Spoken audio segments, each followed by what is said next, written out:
wọ́n fi ń pé kò sí nǹkan tó tó security ìlú kámẹ́rà gọ́vnà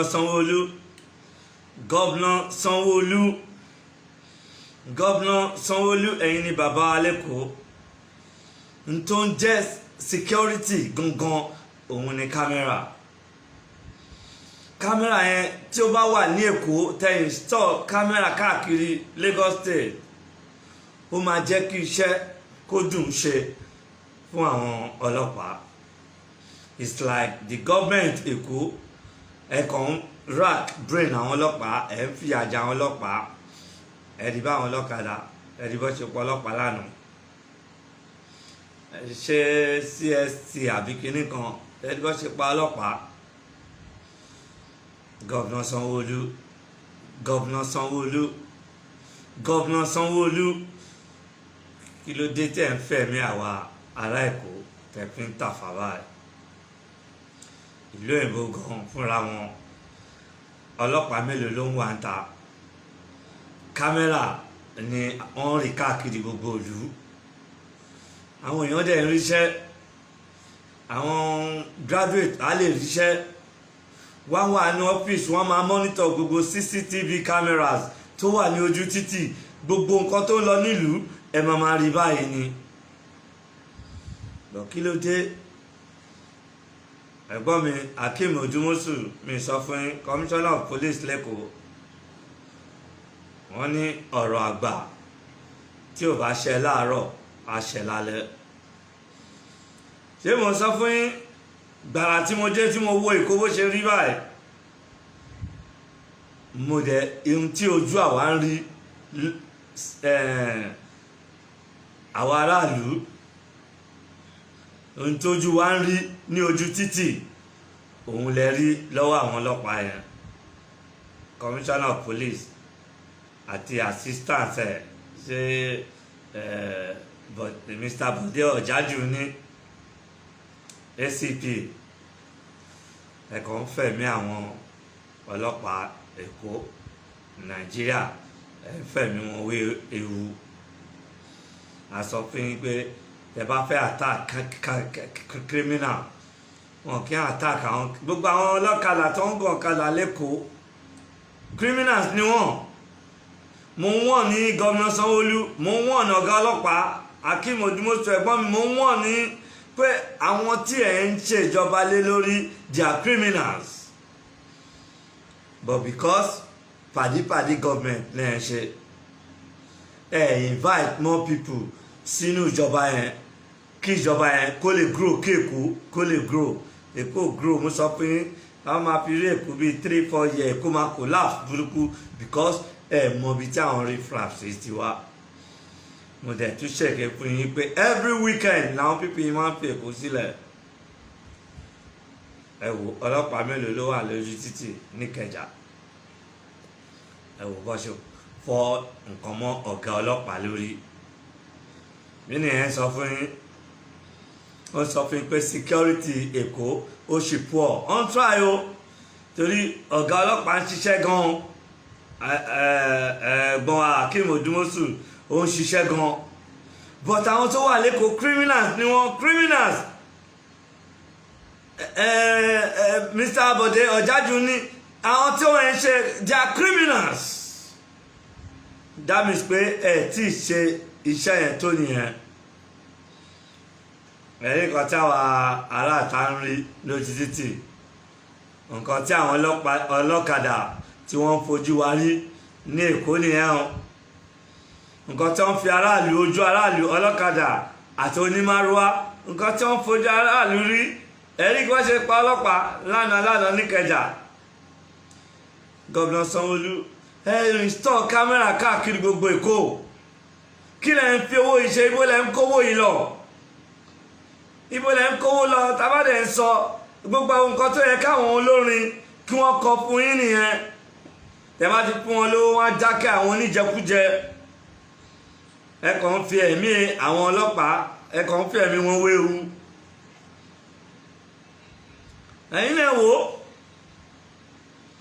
kí la fẹ́ ṣe sí ọ̀rọ̀ yìí báyìí ń táwọn ọlọ́kadà tí wọ́n fojú wa rí níta òun lè rí yẹn ẹ̀rí bọ́ ṣe pa ọlọ́pàá níkẹjà lánàá ṣẹ́rí so kí lẹ fẹ́ sọ sí yẹn kí lẹ fẹ́ ṣe ẹ fẹ́ lọ operate pẹ̀lú àwọn èèyàn bẹ́ẹ̀ yẹn ẹ̀gbọ́n mi kí lẹ ń wò kí lẹ ń wò ẹ̀gbọ́n mi ọ̀gá ọlọ́pàá Òdùmọ̀ṣù ẹ lọ operate pẹ̀lú àwọn criminal ẹ̀ bóyá lẹ rí ẹni tó fọ́ igi mọ́ ọ̀gá ọlọ́pàá yẹn lórí bóyá lẹ rí mú báwo lẹ ṣe fẹ́ rí mú ẹ lọ operate pẹ̀lú àwọn tọ́g ní ojú títì tẹ bá mọ bí wọ́n ṣe ń wa ọ̀kadà fún wa ṣe bẹ́ẹ̀ àwọn ọlọ́pàá náà rí ẹ̀rí àwọn ọlọ́pàá ẹ̀yìn ọlọ́pàá tẹ máa ń gba 200 naira lọ́wọ́ àwọn ọlọ́kadà onídàáfó awàrọ̀ fa já bọ́ńpà mọ́tò onímọ́tò á lọ tẹ bá máa fi tẹ̀lé wọn déwájú gbogbo dáńfó tó bá wà ń bẹ̀ 4, 5, 6 gbogbo wọn ò ní plate number èwo ló fẹ́ mú wọn ò níná wọn ò ní ẹni tí wọn ò ní license èkó àwọn àgbà táàkà tó fi èkó sílẹ̀ àwọn ò rí nǹkan tó ń jẹ́ ọ̀kadà lẹ́kọ̀ọ́ kò sí nǹkan tó ń jẹ́ ọ̀kadà àrírí a kàn máa ń gbọ́ nílùú òkèrè lọ́hùn ni ìgbà tí mo dé ni mo rí pé èkó ti collapse èkó ti collapse mo wò kè mo wo anything bá ṣe anybody kò sí kámẹ́rà tẹ́lẹ̀ fi trace wọn that is why tí ẹ̀yin ọlọ́pàá tí ẹ̀ kí n fi change system mi ẹ̀kọ́ rárá change ẹ̀ díẹ̀ ni ẹ̀gbọ́n mi Akeem Òdùmọ̀ṣù ẹ̀kọ́ rárá change ẹ̀ díẹ̀ a ní kẹ́ invite wa ká sọ fún yín bí wọ́n ṣe ń arrest criminal kò ń ṣe tìjà God bless Britain kò ń ṣe tìjà kò dẹ̀ ń ṣagídí ẹ kó ogun lọ bá wọn ọyíjú padà sí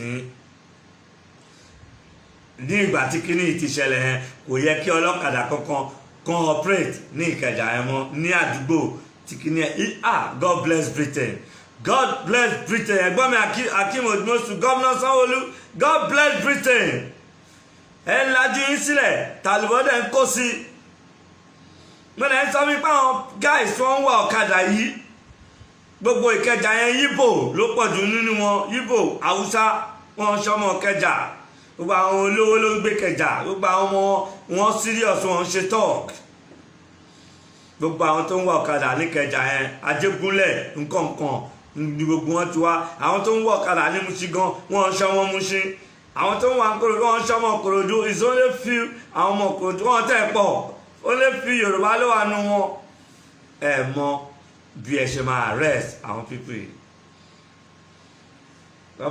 tọ́ba sùn ọ̀gá ọlọ́pàá Akeem Òdùmọ̀ṣù sí tí fámìlì ọlọ́pàá tí wọ́n pa yẹn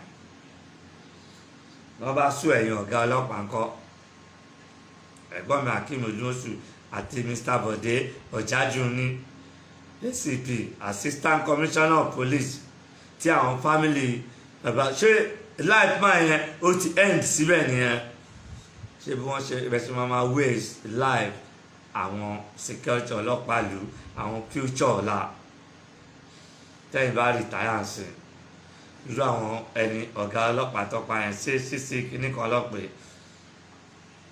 tọ́ba yẹn promote ṣé kìí ṣe pé ọlọ́pàá ń lọ síwájú ṣé kìí ṣe ẹ̀wá life wọ́n dẹ̀ bẹ̀rẹ̀ sí ó wá já wọn talk ruffians ọlọ́kadà wọ́n pa ọlọ́pàá níṣojú yín gbogbo yín dẹ̀ silent bẹ́ẹ̀ gọ́vnà Sanwó-Olú ẹ̀gbọ́n mi Akeem Òdùmọ̀ṣù wọ́n pa ọlọ́pàá ọ̀yẹ́wò lọ̀gá ọlọ́pàá bẹ́ẹ̀ yẹn just like that ẹ̀ dẹ̀ silent kò yẹ kí ọlọ́kadà kankan operate níbẹ̀ yẹn mọ́ ká ní Britain ni kò sọ ibi tẹ́tí máa bẹ̀rẹ̀ sí ń dì pẹ̀lú àwọn ọlọ́kadà nìyẹn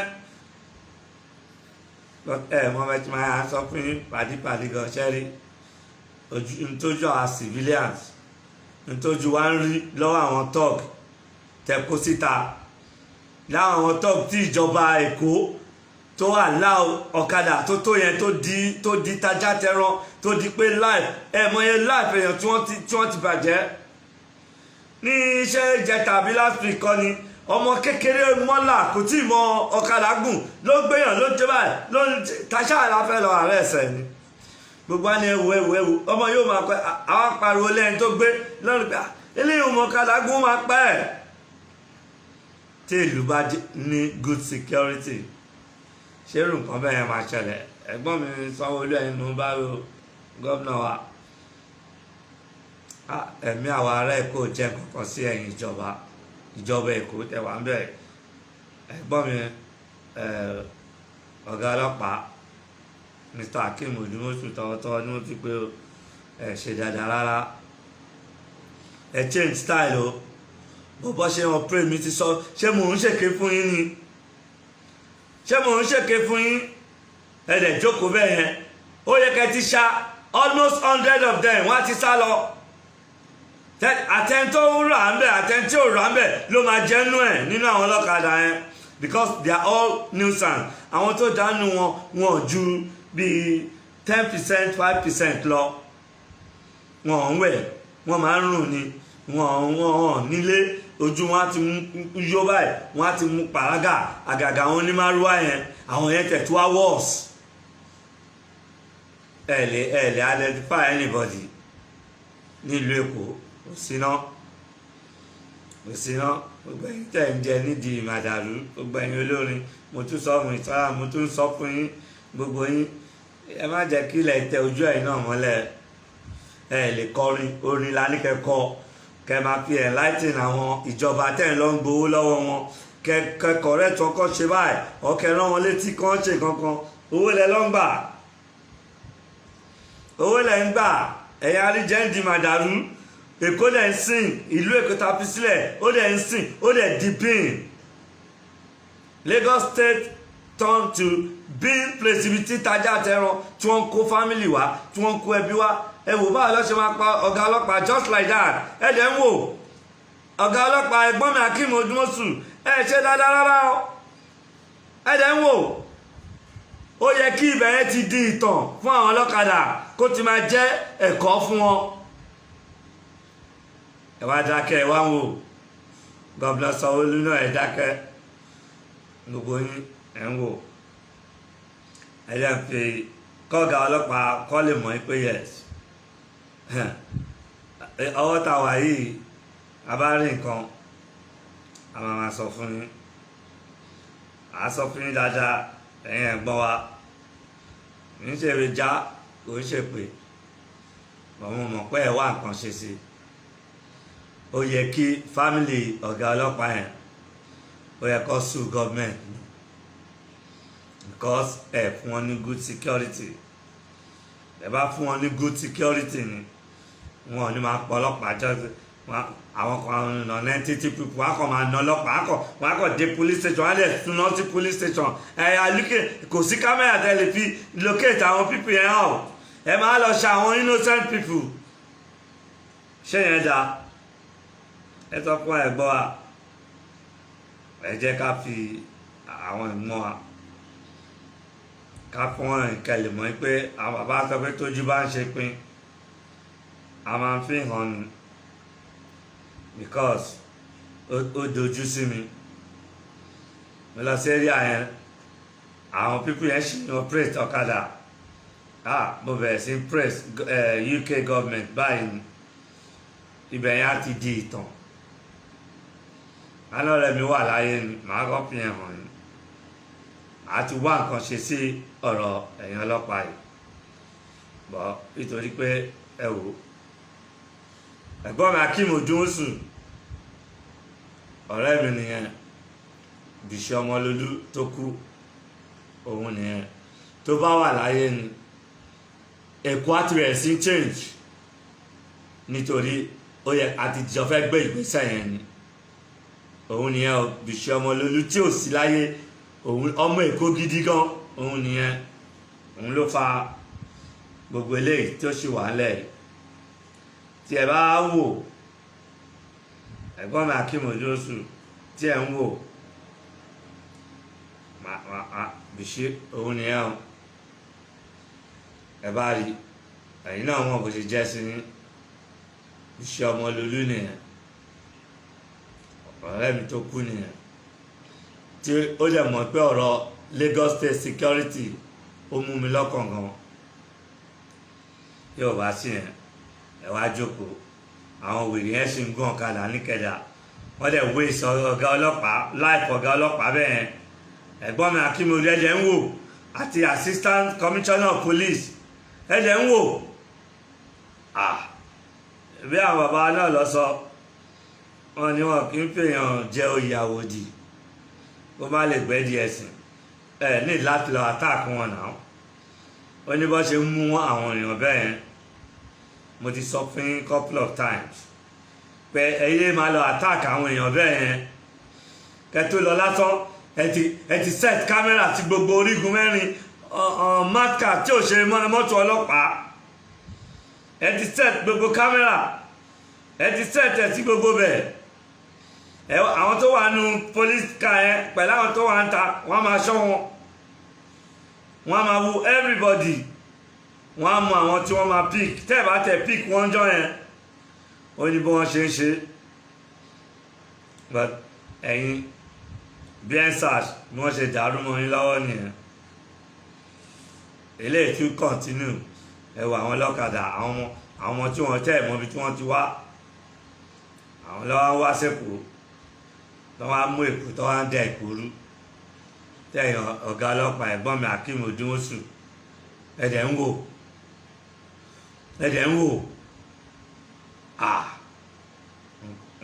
nǹkan tìjú lélẹ́yìn lẹ́kọ̀ọ́ ilẹ̀ ọkọ̀ fi assistant commissioner of police fi hàn yín Bọ̀dé Ọ̀jájú nìyẹn ACP assistant commissioner of police tó tún ṣiṣẹ́ ní Èkó gidi gan tó yẹ kí ẹ ti bẹ̀rẹ̀ sí change security ẹ̀yin ọlọ́pàá ó yẹ kí ẹ ti bẹ̀rẹ̀ sí change style yín tẹ́ máa fi fọ́ Èkó mọ́ wọn ò ní mọ̀ Mr. Bọ̀dé Ọ̀jájú nìyẹn assistant commissioner of police Èkó ẹ̀dẹ̀ jókòó ẹ̀ ń wò wọ́n wéṣì láìpọ̀ ọ̀gá ọlọ́pàá bẹ́ẹ̀ ọ̀gá ọlọ́pàá ọjọ́ ọ̀la Èkó tẹ́ bá fi ibẹ̀ sílẹ̀ àwọn olè wá fẹ́ fi ipò sílẹ̀ fún ẹ sọ fún wa àwọn olè fẹ́ fi ipò sílẹ̀ fún Mr. Bọ̀dé Ọ̀jájú ni mo wá ọ̀gá ọlọ́pàá ni o ká tó continue ní tiwa ó jẹ́ nǹkan tó báyọ̀ nú jẹ́ gan ìgbàtẹ́ bá gbọ́ ayókù tọ́wọ́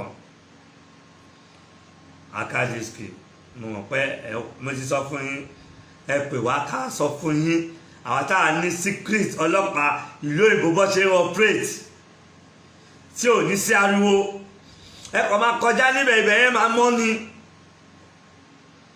wà á kọjá níbẹ̀ pé àwọn tó wù àwọn onílànà nǹkan kan tó wà bíbà mo ò ní sọ jù bẹ́ẹ̀ lọ ẹ bá gbọ́ ọ̀rọ̀ mi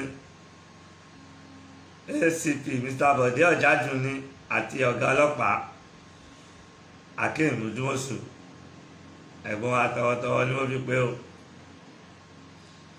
pẹ̀lú àṣìlò sọpá ní orúkọ ọlọ́pàá ọba aládé níta play ọlọ́pàá kẹrẹ̀ mi bẹ́ẹ̀ play kan fún mi níbẹ̀ ikú ló mú un lọ ẹ̀yìn ọ̀gá ọlọ́pàá tẹ wá wà ẹ̀gbọ́n mi Akeem Odúmọ̀ṣù ẹ̀mọ ẹni tí mo fi hàn yín ẹ̀ náà mo ní sọ much mo ní sọ púpọ̀ nínú ẹ̀ Bísí Ọmọlólú nìyẹn ẹ̀wọ̀n kan tó lè ṣẹlẹ̀ sẹ́yìn náà lọ́la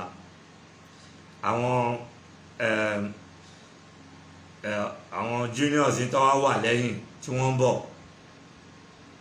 kí lẹ fẹ́ fi ẹ̀kọ́ ò lẹ fẹ́ fi sílé ṣé bẹ́ẹ̀ ṣe máa ṣé ń gbà tẹ̀yìn ọ̀gá wà láyé tí wọ́n ń wé sí láì àwọn ọlọ́pàá níṣojú yín tí ẹ̀ lè level bẹ̀yẹn with style tí ẹ̀ bá rí ẹni tó fọ́gi mọ́ ọ̀gá ọlọ́pàá yẹn lórí ẹ̀gbọ́n mi Akeem Odúmọ̀ṣù máa dùn mí gan àti Mr. Bọ̀dé Ọ̀jájú ni ó máa dùn mí gan ó máa dùn mí gan, máa dẹ̀ pariwo yín fáráyé gan torí máa ń praise yín torí mọ̀ pé ẹ̀ ń ṣiṣẹ́. Bọ̀ mo wá rí i pé ẹ̀ ṣiṣẹ́ yẹn kó tó bí a ṣe wà yìí sìn. Ẹ má bà àwọn tó wà níta, èmi ti sọ fún gómìnà Sanwó-Olú couple of times, mo ti ń fi message ránṣẹ́ sí gómìnà yẹn pé àwọn criminals ni òun rule ní Èkó, and if you are too gentle with them, ẹ ṣòfin. Gómìnà Sanwó-Olú ní kó má gba Ìkòròdú, wọ́n gbé èèyàn 4 èèyàn 5 lọ gbé kọjá ní Ìkòròdú di ọ̀la, ẹ lọ síbẹ̀ láàárọ̀ ọ̀la. Bẹ́ẹ̀ ní láti mú wọn bẹ́ẹ̀, mo ní bó ṣe ń mú àwọn èèyàn bẹ́ẹ̀. Ẹ wo mi understand, mi rí ẹ̀gbọ́n Akeem Odúmọ̀ṣù ẹ lọ sápamọ́, mo máa wá yín jáde máa fi hàn gbogbo ìlú. Ìyẹn ọ̀gá ọlọ́pàá Akeem Odúmọ̀ṣù máa fi hàn ní wọn pé ẹ wà ń bíbà ẹ̀ nítorí traffic orí fóònù yẹn ó pọ̀ gan. Ẹ lọ pé mo ń rí ìran dáadáa, mo ti kọjá ìran dáadáa náà bọ̀.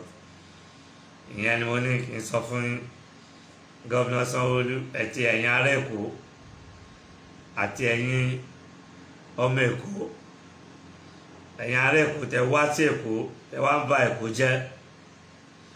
Tó bá di weekend ẹgbẹ́rù ó di ìlú yín, tẹ bá jalè, tẹ bá rọ̀f tán ẹgbẹ́ ẹrù yín, gbogbo nǹkan tẹ bá jí, ẹni tó pa ọlọ́pàá yẹn sìn bóyá ó ti sá lọ, bóyá lè rí mú. Tí ẹ bá rí mú ẹ̀gbọ́n mi Akeem Odúmọ̀ṣù, ó kù díẹ̀ káàtó. Ẹ̀gbọ́n mi Bọ̀dé Ọ̀jájú ní Assistant Commissioner of Police lẹ́kọ̀ọ́, tí ẹ bá rí ẹni tó pa ọ̀gá ọlọ́pàá yẹn lánàá, ó kù díẹ̀ káàtó, ó kù díẹ̀ káàtó. Mo rí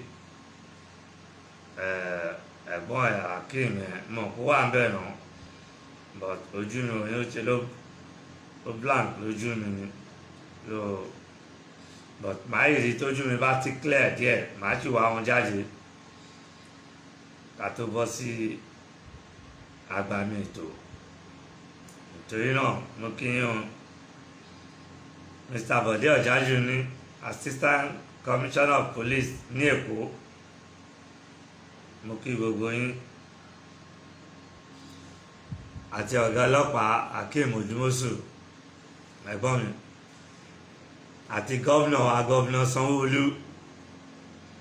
Látìgbà tẹ́tí wà ń bẹ́ẹ̀ máa ń lọ lo 4 years, mo rí ibi kan kẹ́yìn install kámẹ́rà síbẹ̀, àti inú kámẹ́rà yẹn lọ́tí máa pick wọn one by one. Ẹ̀dẹ̀ ní kò síṣẹ́, iṣẹ́ wà náà, but mọ bí ẹ ṣe lè create job nílùú Èkó. Pàdípàdí lẹ́dẹ̀ ń fi gọ́ọ̀mẹ̀ntì ń ṣe.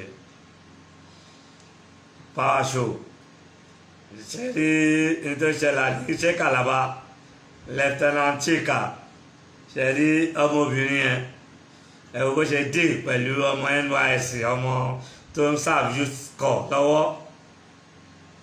Power show ó ní kó kúnlẹ̀, ó dẹ̀ bẹ̀rẹ̀ sí ń dá omi ìdọ̀tí lé lórí, ó mẹ́sẹ̀ ọ̀ pẹ̀lú government uniform. Obìnrin yẹn Lieutenant Chika ló ń jẹ́. Kí lẹ ṣe fún wọn? Tí ò bá sí pé kámẹ́rà wà ń bẹ̀, nǹkan tí mò ń try láti sọ pé kò sí àjẹ́ tó tó kámẹ́rà, kò sí àjẹ́ tó tó kámẹ́rà. Kámẹ́rà kọ́ lè yọ kọ́ fi fídíò ẹ̀ tó dẹ̀ send ẹ̀ síta. Ìbá jẹ́ pé ẹ ní good security, ẹ ní camera, ẹ ní everything. God bless Britain, God bless Britain. Arò ó máa punch lórí ẹni tó fọ́ ọ̀gá ọlọ́pàá yẹn lórí báyìí ni. Wọ́n dẹ̀ máa trace ẹ̀. Gbogbo àwọn ọlọ́kadà tó ń gbọ̀n kadà lẹ́kọ̀ọ́ mọ́lé wọn. Àwọn èèyàn yín, àwọn MC, àwọn transport road, àwọn Didon, Koko Zaria, wọ́n rí gbogbo kátàtà náà ń jayé. wọ́n dẹ̀ rí bí ìyà ṣe ń jẹ àwọn èèyàn níta àdẹ̀rà ní gọ́ọ̀mẹ̀ntì ẹ̀ láti dìde láti vote kámẹ́rà àjẹ́ nìyẹn babaláwo tó install kámẹ́rà sí iwájú ilé ẹ̀ ní nàìjíríà ń bì babaláwo nìyẹn ó install kámẹ́rà sí iwájú ilé ẹ̀ a máa ń bèrè pé àwọn òòṣà babaláwo ìṣọ̀gbó ọ̀ṣọ̀pọ̀nà ẹ̀kan kan lé wọn ní bàbá ẹ̀ ní àjẹ́ tó tún ju àjẹ́ lọ ní òyìnbó ṣé kò tán ẹ̀ lè install kámẹ́rà sẹ́kọ̀ọ́ ẹ̀ wá àkọ́tẹ́ máa ṣe síbẹ̀ yẹn o ẹ̀ wá àkọ́tẹ́ máa ṣe síbẹ̀ yẹn gọ́vnà Sanwó-Olú ẹ wò lọ gbogbo àwọn nǹkan tó ń ṣẹlẹ̀ ní Nàìjíríà ẹ lè sanwó àwọn doctors wọ́n lọ sí Cuba Pakistan àti àwọn ibì kan wọ́n lọ ń kó àwọn doctors wá tí wọ́n mọṣẹ́ tó àwọn doctors Nàìjíríà ó yẹ ẹ sọ fún mi kọ́ wá jẹ ọ̀gá lórí àwọn ọmọ Nàìjíríà tó yẹ pé àwọn ọlọ́kùn gbogbo Britain Amẹ́ríkà àbúrò mi doctor ní lamẹ́ríkà náà Dr. Bọ́lá doctor ní lamẹ́ríkà náà Tony King wọ́n lọ doctor ní lamẹ́ríkà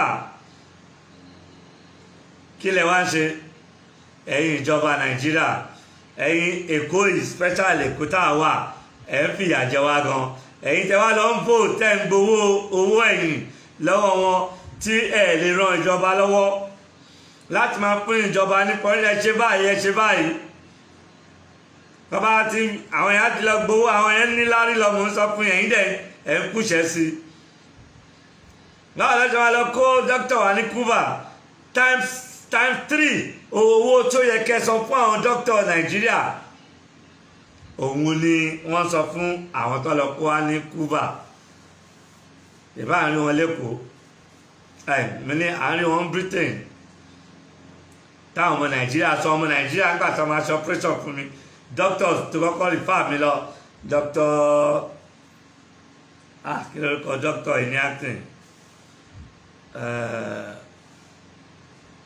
ọmọ Nàìjíríà ni náà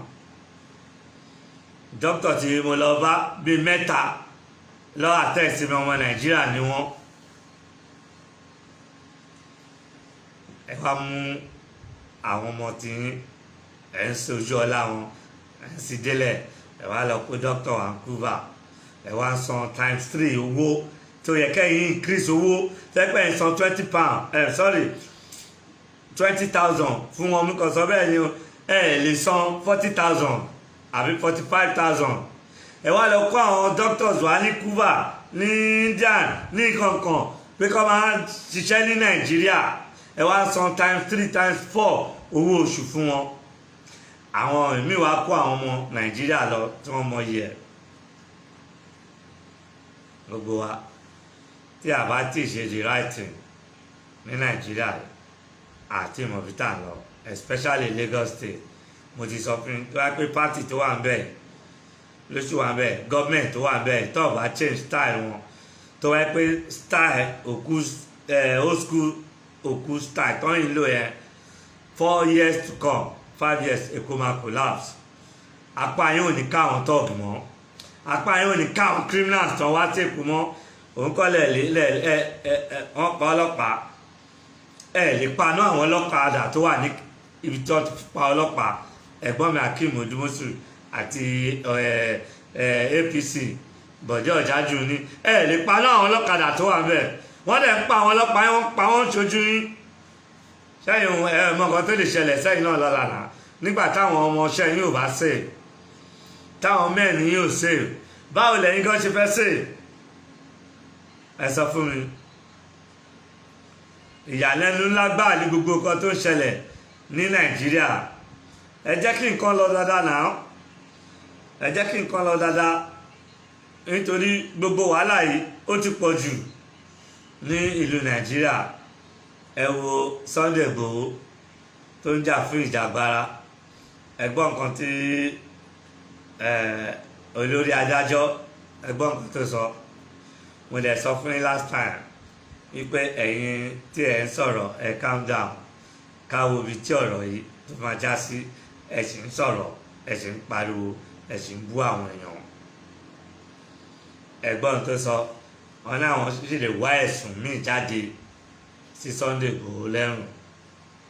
Gbogbo àwọn problem tá à ń face ní ìlú Nàìjíríà ní kọ̀ọ̀kan yẹn, kí la fẹ́ ṣe sí? Ogun làwọn kan ń pariwo. Kàkà kí a vote gọ́ọ̀mẹ̀ntì tí ò bá ti ṣe dáadáa, tó yẹ pé time kí problem wà yẹn ká vote wọn out, ẹ lè vote wọn out. Ẹ kàn ń pariwo ni. Sẹ́yìn náà rí babaláwo ni ẹ̀ hàn. Àwọn àjẹ́ kò lè mú àwọn oṣó everything. Òun náà orí phone ló ti ń wo gbogbo everything. Ṣé ilé ẹjọ́ ò give judgement ni? Wọ́n give judgement. Mo sọ wípé ìjọba wọ́n máa pín wọ́n máa dá gbogbo ẹ̀rù nígbà tó ní kó san 20 billion fún 20 billion. Ìjọba wọ́n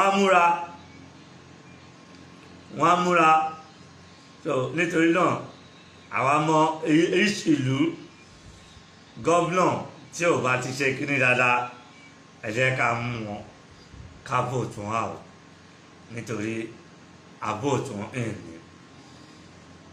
Ọ̀rọ̀ ogun tí ṣẹlẹ̀, Wàsíù ní ilé bàbá ẹ̀ ń jò, olóòfẹ́ roko, olóòfẹ́ rodò, oní tó bá lọ sódò tó lọ sóko náà, ṣé ilé tó ń jò yẹn kọ́ náà ló máa padà wá sùn sí? Ìyẹn ló ṣe sọ pé so you lie your bed, so you lie on it. I mean, so you lay your bed, so you lie on it. Bó bá ṣe tẹ́ bẹ́ẹ̀ dẹ, bẹ́ẹ̀ ló ṣe máa sùn sí. Charity begin at home. Tó bá ṣe kọ́ ọmọ ẹ̀, bí nǹkan bá ṣe rí, bẹ́ẹ̀ ni life ló ṣe ń lọ. So nítorí náà, ẹ jẹ́ kí àwọn ọmọ Nàìjíríà, kò bá jẹ́ Yorùbá, kò bá jẹ́ Haúsá, kí gbogbo wa ronú. Ẹ jẹ́ ká kọ́kọ́ secure nílé. Ọmọ Èkó lèmi ṣe ń bá gómìnà wa l'Èkó sọ̀rọ̀, ni mo ṣe ń bá àwọn ọ̀gá ọlọ́pàá tó wà nínú Èkó tí wọ́n dẹ̀ ti ṣiṣẹ́ nínú Èkó, torí wọ́n sọ gbogbo ibi tí Bọ̀dé Ọ̀jájú nìyẹn, gbogbo ibi tó ti ṣiṣẹ́, tí wọ́n ń pa àwọn ọmọọṣẹ́ yín, tí wọ́n ń pa àwọn mẹ́ẹ̀ni. Mr. Bọ̀dé Ọ̀jájú ni wọ́n ń pa àwọn mẹ́ẹ̀ni níṣojú yín. Ẹ lè level bẹ̀rẹ̀ down with style. Àwa sọ fún yín bẹ́ẹ̀ ṣe máa ṣe. Ẹ máa kọ sára sí wa. Ìwé kọ́ ni gbogbo eléyìí. Eléyìí ń ṣọ̀rọ̀ òwe, ọ̀rọ̀ ọgbọ́n leléyìí. Lórí náà, màá fẹ́ kẹ́ ṣiṣẹ́ lé lórí. Mo fẹ́ kẹ́ wá ẹni tó pa ọ̀gá ọlọ́pàá yẹn, kẹ́ ṣó gbogbo wa ìlú pé ẹni tó fọ́ nǹkan mọ́ ọ̀gá ọlọ́pàá yẹn lórí nìyẹn. Yẹ́nì, bí bàbá ṣílẹ̀kùn ayọ̀ fún wa la máa kọrin káàkiri nínú church. Bàbá ṣílẹ̀kùn ayọ̀ mi, bàbá ṣílẹ̀kùn ayọ̀ mi. Ìbànújẹ́ o, jẹ́ kó jìnnà sílé mi. Ọ̀rọ̀ tó máa pa àwọn yẹn lọ́kùn tó máa ṣẹ́bì tí ọ̀rọ̀ ẹkún lélẹ̀. Ẹkún wà nínú ilé ọ̀gá ọlọ́pàá yẹn, ẹ̀yin ọ̀gá ọlọ́pàá yẹn dẹ̀ jókòó síbẹ̀. Ẹ̀gbọ́n mi Òdùmọ̀ṣù, tẹ́ ẹ̀ bá wá ẹni tó pa ọlọ́pàá yẹn síta, mo tí ì ní sọ̀rọ̀ o, mo tí ì ní sọ̀rọ̀ ẹ̀gbọ́n, mo tí ì ní sọ̀rọ̀. Lórí náà, mo kí gbogbo yín, ẹ rí gbogbo wàhálà tó ń ṣẹlẹ̀ nílùú Èkó.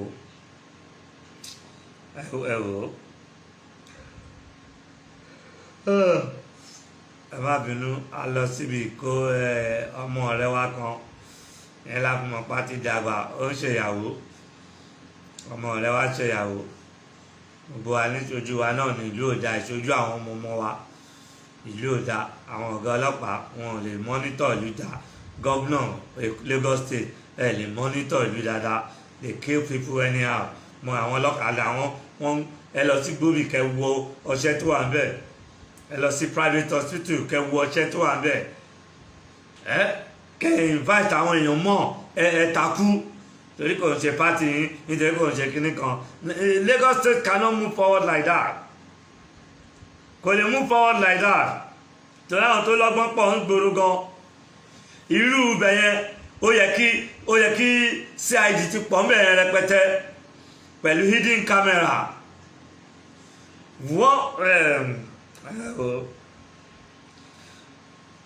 Yèyé of London one love Tóyìn Ṣògúrò màmá mo kí Tóyìn Ṣògúrò Yèyé of London ketra làwọn ń ṣe àwọn ọmọ yín tó wà lóyìnbó nìyẹn tó ń struggle Yèyé special kitchen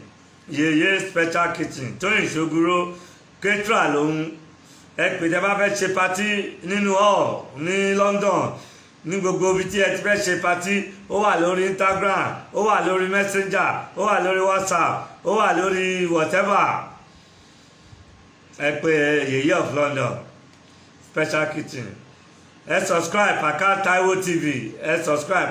Taiwo TV ẹ pè Yèyé of London special kitchen Yèyé of London ọ̀n ṣe oúnjẹ dáadáa Tóyìn Ṣògúrò ẹ pè wọ́n nọ́mbà wọn tí ẹ máa pè wọ́n sí tó bá fẹ́ ṣe party ní ìlú òyìnbó àbí ẹ fẹ́ more information nípa Yèyé of London Tóyìn Ṣògúrò Yèyé special kitchen orúkọ business wọn nìyẹn Yèyé special kitchen Tóyìn Ṣògúrò nọ́mbà wọn ni +44 739 846 9330 +44 739 846 9330 +44 739 846 9330 Yèyé special kitchen Tóyìn Ṣògúrò ọ̀hún ni ẹ jẹ́ ká gbọ́ gbẹ̀dú díẹ̀ ká tó tú tẹ̀ síwájú ká lè mọ ibi tí a máa bá ọ̀rọ̀ wa dé ẹ tún Nàìjíríà ṣe ikú máa mú yín lọ́jọ́ kan léèyàn jáde lọ kó má padà wọlé ọ̀gá ọlọ́pàá nígbà tí wọ́n ń pa ọlọ́pàá bíi chicken nílùú Èkó kí ni ò wá lè ṣẹlẹ̀ ẹ̀gbọ́n mi Akeem Ojuwosu assistant commissioner of police Bọ̀dé Ọ̀jájú nígbà tí wọ́n ń pa àwọn mẹ́rin níṣojú yín kí lẹ fẹ́ ṣe they kill your men like chicken anyhow change style a lè ń pariwo fún yín ẹ jẹ́ àṣọ bẹ́ẹ̀ ṣe máa ṣe fún yín fẹ́ gbọ́ wọ́n máa tú dànù ní ọ̀gá yẹn ó kúrò lé o ó sọ fún àwọn ọmọ àtìyàwó pé òun lọ síbi iṣẹ́ ẹ̀kọ́ máa sọ fún ọ̀rọ̀ àgbà ní ìjókòó àgbà lélẹ́yìí ó jáde lọ síbi iṣẹ́ kò lè padà wálé àwọn tọ́ọ̀gì jẹ̀ ló pa nítorí ìjọba Èkó ò ṣe the right thing tó yẹ kó ṣe lórí àwọn tọ́ọ̀gì tó wà lójú títì.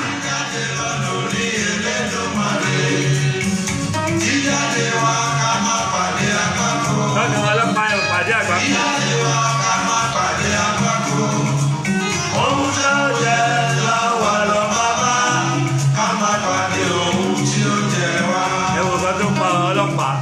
ohun tó jẹ lọ́wọ́ lọ bàbá ká má pàdé ohun tí ó jẹ wá.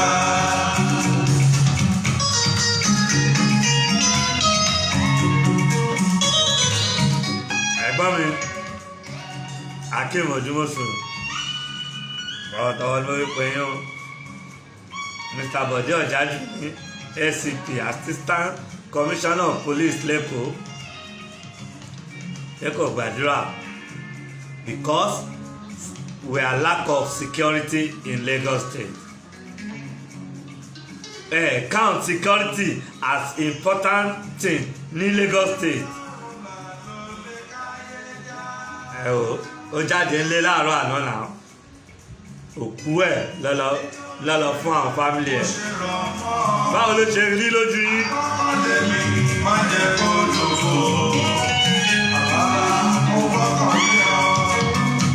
Táyọ̀ wọ́n lọ.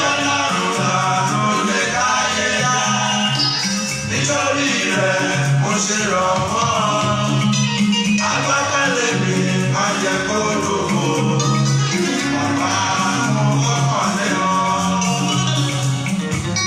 Bye.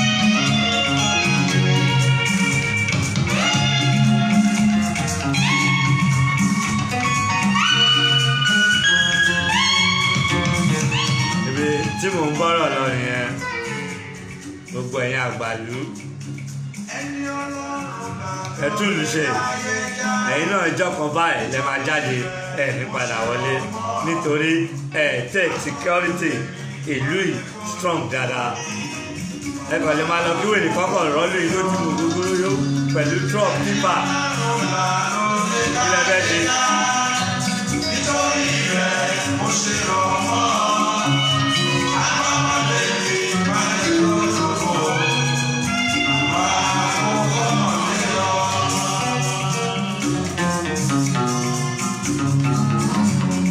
tẹ bá gbóhùn mi ẹwà àkọtẹ máa ṣe sí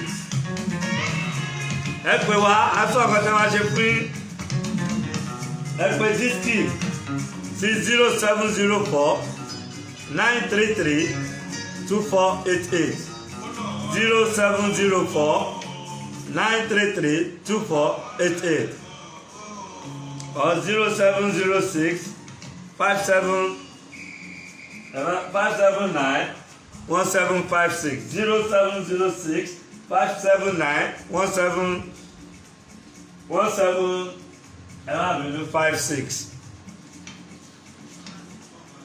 ẹ̀yin aráàlú èbó whatever agobi tẹ́wà mo ti good security lẹ́kọ̀ọ́ nígbà tó ń ná ọlọ́pàá tó ń fọ́gi mọ́ ọlọ́pàá lórí ọlọ́pàá tó ń ṣiṣẹ́ tó ní kọ́ máa damage pé nǹkan kan go wrong níbẹ̀ yẹn ẹsẹ̀kẹsẹ̀ ló yẹ kó tirẹ̀ tó pa ọlọ́pàá yẹn so kí la fẹ́ sọ sí yẹn tí bàbá yẹn ò bá jẹun kó tó kúrò lẹ́sì ó fi empty stomach ó fi lọ sọ̀rọ̀ nítorí náà mo ti máa ń pariwo pé ẹ jẹun eat good food to yourself jẹun tó dáa kẹ́dẹ̀ ká ràn ìjọba lọ́wọ́ ní ká máa bú ìyá wọn ká máa bú bàbá yẹn ká ràn wọ́n lọ́wọ́ ìlú ò dáa ká ràn ìjọba lọ́wọ́ nǹkan tá a bá lè sọ fún wọn tó bá wù wọn kọ́ gbọ́ tó bá gbọ́ ẹ jẹ́ ká àwa la vote wọn síbẹ̀ ẹ jẹ́ ká vote wọn out but ẹ̀yin ká máa lọ gbowó tí ẹ bá ti jẹ́ ká gbé ogun ti àwọn eléré oníjẹkújẹ yẹn àwọn pẹ̀lú àwọn tó ń bà ìlú jẹ́ àwọn ìjọba ò ṣe dáadáa ẹ̀ ń kọ́ fún ẹ̀ ń kájọ àwọn èèyàn kan máa lọ vote wọ́n á fún wọn ráì fún wọn ní aṣọ fún wọn ní èlò wọ́n fi àyẹ ẹ̀gbọ́n ní ẹ̀jẹ̀ tó bà lókun arò rádìí arò kò sẹ́ni tọkàn ẹ̀ balẹ̀ tí ìlú bá da tí àwọn ọlọ́pàá bá ń ṣiṣẹ́ wọn bó ṣe ẹ̀kọ́ ti ṣe ni ṣé wọn ti ní dí àwọn criminal kù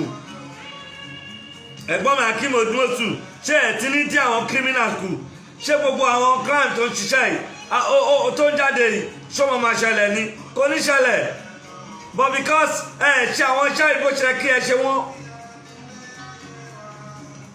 advice lèmi mú analyst lèmi o tó nínú òní varieties Julie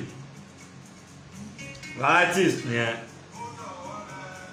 kò jẹun kó tó kúrò lé tó bá sick kò jẹun kó tó lògùn ohun tó o bá jẹun o ò lè lálàáfíà o ò lè máa lògùn láì má jẹun varieties ketra nìyẹn àwọn máa ń dish oúnjẹ lọ sílé wọ́n ṣe party wọ́n ṣe birthday party naming ceremony anything garden party ni varieties ketra náà ń ṣe Ronke number varieties 0737 789 2515 0737 789 2515 Julie varieties ketra Julie varieties ketra oúnjẹ wọn dàgbọn 0794 976 1784 0794 976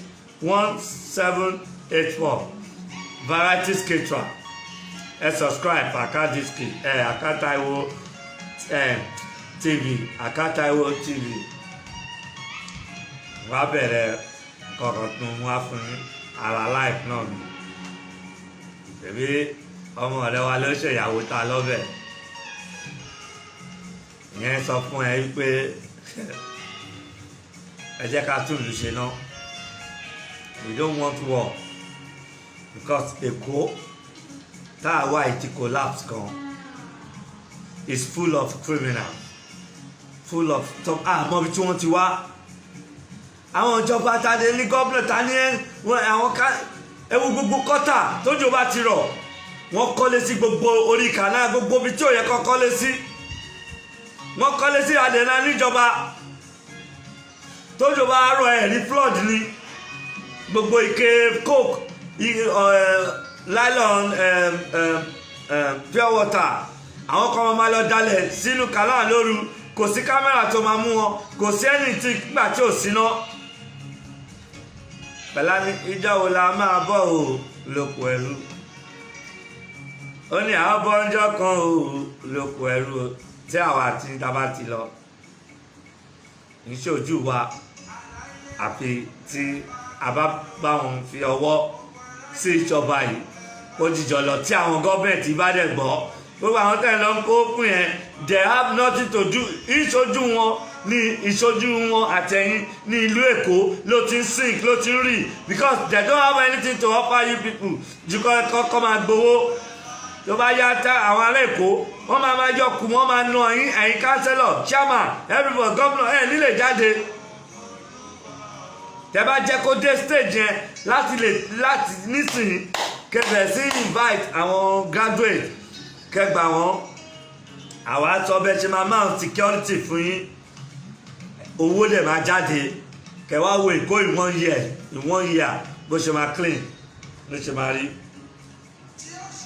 àwa kọ́ṣẹ́ lọ́wọ́ wọn ni we know kọ́tà mọ̀ ń lo ìbòtà kó wálé ni ojú títì kọ́ ẹ̀ mọ bẹ́ẹ̀ ṣe máa ṣe ojú títì àwọn contractor yín wọn mọ bó ṣe máa demarcate ọ̀nà tó máa demarcate tí kò ní God bless Britain God bless Britain God bless Britain ẹ̀yin ìjọba Nàìjíríà èmi mọ nǹkan tó ṣe yín àti cancel everything wọn mọ bó ṣe máa mount ọ̀nà kọ́ ti wá ibi tí afẹ́ṣọ̀nà ń bí yo kí mọ́tò ti máa gba bẹ̀yẹn wọn ní wọ́n máa block ẹ̀ pa wọ́n lè kó gbogbo rọ́bìṣẹ́ wọ́n kó sílẹ̀ bẹ́ẹ̀. la fẹ́ ṣe bá ṣe máa ọ̀rọ̀ nìkan la máa sọ tí election bá ti dé ìjọba àbí ẹnì councillor china tí ò bá ṣe dáadáa let's vote them out àwọn la vote wọ̀nyí èmi lè sọ̀rọ̀ I can talk anytime I campaign for Buhari for the first time second time I campaign for Fashola first time second time I campaign for Abodi first time and I campaign for Babato Ambesin Sanwo-Olu kí tó máa bọ̀ nílé so I can campaign against any government especially the Lagos state government because I campaign for you people and the day nǹkan tá a bá kò dá rárá gbogbo èèyàn wà ń lo ìbò tó fẹ́ wá sílé tí wọ́n ń jẹ̀yà burúkú tó fẹ́ wá sílùú bàbá wọn ṣé ńgbà tí ọlọ́pàá ò sèé ní ọwọ́ àwọn ọlọ́kadà kọ́mọ́nù ọlọ́kadà ta ló kọ́ ọlọ́kadà wá sílé Èkó kì í ṣe pátì yìí náà ni kì í ṣe gọ́ọ̀mẹ̀ntì yìí ni your government invite ọlọ́kadà into Lagos state tẹ wá sọ di bíi Indian ẹ wá wo nǹkan tó fojú àwọn security men Èkó rí ṣé ẹ fẹ́ káàmì àwọn ọlọ́pàá ìtọ́ ti struggle tó ti jẹ̀yà nínú barrack tó ti lọ fún police barrack 2-3 years ṣé àwọn tọ́ọ̀gì ló máa pa wọ́n bí ẹni pẹran ń ta ni ẹ̀gbọ́n mi sanwó gómìnà Sanwó-Olú ṣé tọ́ọ̀gì ló máa pa ọmọ ọlọ́mọ tí wọ́n serve nínú police barrack tí ò sí tọ́lẹ̀ tí à ń rí tí wọ́n ń jẹ̀yà àti jẹun tó yẹ pé kò sí ẹran lórí oúnjẹ tí wọ́n ń jẹ wọ́n wá jáde tán táìmù tó yẹ kó máa di ọ̀gá kó máa ṣiṣẹ́ àwọn ọ̀nà títì guy wọ́n á bọ́ sí ojú títì tẹ́ bá rí wọn báyìí gbogbo àwọn ọlọ́kadà yẹn máa block ọ̀nà báyìí ni àwọn onímọ̀rúwá náà tún mú ẹgbẹ́ kan jẹun káwọn mọ́tò yẹn ní kókòkó mo máa ń mérí báyìí ni omi máa ń fẹ́ bọ́ lójú mi ni pípé ìlú wo lélẹ̀ ìlú ìjọba wo là ń ṣe nílùú Èkó yìí tí gọ́ọ̀mẹ̀ntì bá continue báyìí Lagos state will collapse ojú títì everybody ti rìn wọn ṣe ọ̀nà ibi tí ẹlẹ́sẹ̀ láti gbà wọn ṣe ibi tí kí lè mọ sáàkù ti pọ̀ jù ó lẹ̀ ní nǹkan tẹ́lẹ̀ ṣe ẹ jẹ́ kó wà nínú àdúgbò wọn lè gbọ́dọ̀ ju 30 lọ nínú East Street wọ́n lè láti mọ́lé oh God bless Britain láti mọ́lé wọn wà rẹ́gísítà lọ́wọ́ èèyàn ọlọ́pàá ìbáyé pé wọ́n á rẹ́jísítà ẹ̀gbọ́n mi Akeem Odumosu àwọn ọlọ́kadà àbò ní márúwá àbí ẹni tí ẹ̀ ń mọ̀ ń pẹ̀ ṣé ẹni tó fọ́gi mọ́ ọ̀gá ọlọ́pàá Ìlọrin tó pa lánàá yẹn ṣé ẹ̀ ní rí ẹ̀ ní mú jáde ẹsẹ̀kẹsẹ̀ ní torí ẹ ti mọ̀ pé àdúgbò yẹn ni ẹ ti ní list orúkọ gbogbo àwọn tó wà níbẹ̀ báyìí ní list ẹni ọlọ́kadà lọ́wọ́ náà ẹ̀gbọ́n mi Akeem Odumosu Mr. Bode Ọ̀jájú ní assistant commissioner of police ní list anybody any of this ọlọ́kadà lọ́wọ́ now they kill police officer ọ̀gá ọlọ́pàá lè rí kankan mú jáde omi lé sí mi lójú lánàá nìyẹn pé what is going on in this Lagos state ẹni ọlọ́kadà kò gbọ́dọ̀ dá láì jẹ́ pé ẹ̀yin ọlọ́pàá ẹ fọwọ́ sí but you people don't do that ọlọ́pàá yẹn kan tún pa ọlọ́pàá mi very soon pẹ̀sọ́ pé babaláwo lásán ó gbé kámẹ́rà sínú ilé ẹ̀ babaláwo kámẹ́rà wà nílé ẹ̀ ó ní àwọn òòṣà ẹ̀ kò lè rí nǹkan kan mú gbogbo níjọ́ tó ti install kámẹ́rà ẹ̀ síwájú ilé ẹ̀ pé àkábẹ́ ṣe ń sọ ṣá pé àwọn ń gbọ́ mi pé bẹ́ẹ̀ ṣe ń sọ pé ṣé mo mọ̀ pé babaláwo ó install kámẹ́rà sínú ilé ẹ̀ nígbà tó gbọ́rọ̀ mi bàbá yẹn ọ̀nà sọ pé máàkì tẹ̀ ṣe bàbá náà máàkì wọ́n náà sọ pé látìgbà tóun ti fi kámẹ́rà sí àwọn nǹkan tó jù wọn ò tó nílé òun ojú ẹ̀ bẹ̀rẹ̀ sí tó tó bá ṣe kankan nínú ilé wọ́n ló máa pè báyìí pé ó ṣe kankan níbẹ̀ nǹkan báyìí ṣẹlẹ̀ everybody wá bẹ̀rẹ̀ sí ta báwo ni bàbá ṣe mọ̀ báwo kan tó rí pé ó ní kámẹ́rà Lagos state government pẹ̀lú àwọn kámẹ́rà tí gómìnà Fáṣọlá ṣe nà tí gómìnà kan bá ti débẹ̀ tó bá ṣe nǹkan níṣẹ̀kẹ́ mọ́nítọ̀ gbogbo nǹkan tí máa yẹn ṣe gbogbo bus stop gbogbo ẹ̀ ti já ẹ lọ sáwọn bus stop bus stop yẹn pẹ̀lú bó ṣe fi rin ṣe gbogbo ẹ̀ ń jábọ́ báyìí ni ní Lagos state àlẹ́ sọ pé àwa yes Èkó ń pawó gan náà ọmọ bá ṣe lè handle àwọn èèyàn you don't attack people like that torí náà mo kí yín púpọ̀ ẹ mọ̀ pé àwọn máa ń tójú bọlé mi bàbá àti ìyá èyí tí àwọn ará ìlú Èkó àgàgà àwọn àjòjì ẹ àtàwọn ọmọ Èkó oníjẹkújẹ àwọn alátẹnujẹ ohun tó ń bàjẹ́ láti ọwọ́ ẹ̀yìn gan òun ló pọ̀ jù. But because we don't have good government, we don't have good law, and we have good law, they don't follow the law. They don't go, need good minister of environment, need good minister of kini kankan. Gbogbo ọkàn kan kó Guinness sọ́run, wọ́n mú pa máa gbébọn tẹ̀lé wọn lẹ́yìn. Mama, they do nothing, wọ́n mọ anything. Àwọn tá à ń jáde tá à ń rí everything. Láti ìgbà tí ti dé láti ìlú òyìnbó ni mo ti ń pariwo pé sẹ́ẹ̀ Èkó yìí máa kò láàbù tàbá kan Èkó yìí máa ẹ wá wò ọ̀pá ọ̀gá ọlọ́pàá àwọn ọlọ́kadà torí wàhálà tí wọ́n dá sílẹ̀ ní àdúgbò Ìkẹjà yẹn ó pọ̀ wọ́n pọ̀ ọlọ́pàá fún wọn àwọn ọlọ́pàá wọn ń gba one way àwọn ọlọ́pàá wá six ọ̀kadà wọn bí wọ́n ṣe kó láwọn jọ nìyẹn bí kan ṣe gbẹ̀yìn nìyẹn ó dẹ̀ lọ fọ́ igi mọ́ ọ̀gá ọlọ́pàá yẹn lórí máa yẹn kó o ṣubú sílẹ̀ bẹ́ẹ̀ bóyá wọn rí mú bọ́ọ̀ rí mú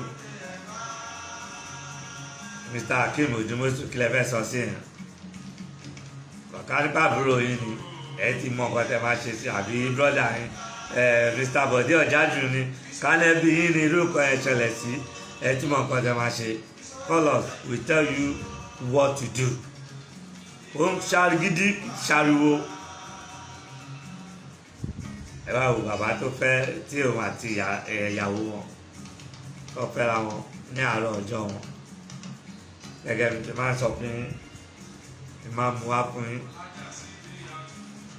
oró tó wà nú ẹlòmíì irú ọmọ tí ò bẹ̀rù ọlọ́pàá ni wàá rí ọlọ́pàá lórí ìdúró ọlọ́pàá lóyìnbó gbogbo wọn ń sá fún ni náà kò gbé wọn dání o kí mi gbogbo àwọn tó ń sọ̀rọ̀ blablabla tẹ́nu wọn máa ń jó bí kí kọ́ rí ọlọ́pàá white and blue kọ́ ni kó dé àwọn méjì kan dé pẹ̀lú walkie talkie wọn bá ẹni wọn á ti máa gbọ̀n ẹ̀jẹ̀ á ń rí ọlọ́pàá tó gbé bọ̀ dání kí ni ó ń ṣẹlẹ̀ ní Nàìjíríà láti what is happening in Lagos State ọlọ́pàá tó gbé ìbọn dání tó wà pẹ̀lú ham ẹ̀sìn ń nà wọn ẹ̀sìn bá wọn jà kí ni ẹ̀ ń sọ pé kò sọ pé àti top ni problem ẹ ti wá pẹ̀lú òkọ̀ràn Àbújá a ní head of police ní Lagos State now tí ó máa lajú ẹ̀ sílẹ̀ kí Tàlùbọ́ kó sí kọ́ máa pààyàn ẹni àwọn tó máa jẹ ọ̀gá ọlọ́pàá lẹ́yìn ọ̀la kí wọ́n máa pa wọ́n ẹni mọ́yọ́ ọlọ́pàá tó pa nígbà ẹ̀ SARS ni mọ́yọ́ ọlọ́pàá tó pa nígbà ẹ̀ SARS àwọn arẹ́kọ̀ọ́ lèmi bẹ́ẹ̀ àwọn arẹ́kọ̀ọ́ ẹ jẹ́ ká sọ fáwọn èèyàn wa kọ́ máa vote kọ́ máa sọ pé tẹ́wọ̀n bá lọ ṣe kíní kan àwọn náà wọ́n ti wọlé irọ́ ni tí phone booth poll booth tó bá full ọ̀bí ọjà àwọn tó wà bẹ̀ gan wọ́n á sit tight tẹ́yìn náà tẹ̀lé kámẹ́rà káàkiri gbogbo lẹ̀ ẹjọ́ bá jí ballot box kó wá ká máa wò because there is no camera there. ọmú bọ́ ẹ̀kan ní Kòròdú níjẹta ó lọ gbẹ̀yìn fence kan àwọn Chinese lọ́nà ní ibiṣẹ́ yẹn ó lọ gbẹ̀yìn ó lọ fọ́ ẹ̀yìn ibiṣẹ́ àwọn Chinese yẹn wọ́n lọ kó wọn ní gbogbo nǹkan tó kún bẹ́ẹ̀ ó ń lọ bí 1 million £1 million from 800 naira to 1 million kò mọ̀ pé kámẹ́rà wà bẹ́ẹ̀ kámẹ́rà lọ fi mú náà ó wà police station sí ní Kòròdú náà àwọn sọ́jà tó ń ṣọ́ ibẹ̀ ni wọ́n rí mú wọ́n kàn lọ wo kámẹ́rà ni ìwọ ìlú lọ pọ́ bí ìlú tí wọ́n ń ṣe mí kámẹ́rà lọ fi mú àwọn security wà ń bẹ̀ bọ̀ ó beat wọn but there is no kámẹ́rà mélòó ẹ máa jókòó surprise bá àwọn ọmọ tó ń ríṣẹ́ tí wọ́n lọ ń ṣe yahoo táwọn ẹ bá ríṣẹ́ ẹ rò bọ́ máa ṣe yahoo ni wọ́n lè máa gbádùn iṣẹ́ yẹn gan máa gbádùn iṣẹ́ yẹn tó ẹ pé iṣẹ́ yẹn inú wọn máa dùn ní because iṣẹ́ ajíjẹ bá sanwó tó dá fún wọn sanwó tó dá fún wọn náà nǹkan nílùú ń bàjẹ́ lórí bàbá ta gbogbo ala vote fún bàbá Buhari náà.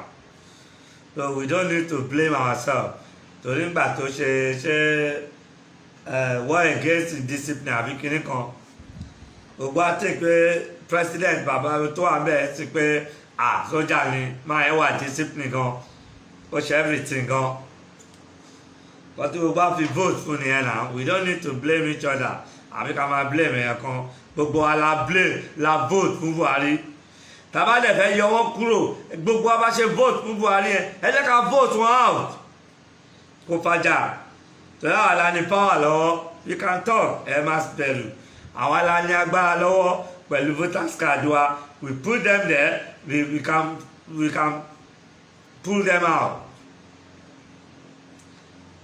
kí tó play kí tó sọ̀rọ̀ ọkọ àti ìyàwó fún àwọn bàbá wa ní àgbàlagbà àwọn àgbàlagbà kẹrí nǹkan tí wọ́n dá sílẹ̀ ní ilé kan Gato mo kí Gato Spicy Lounge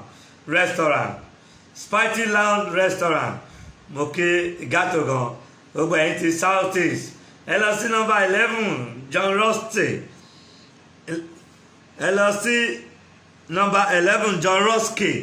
John Rusky ní Gato restaurant Spicy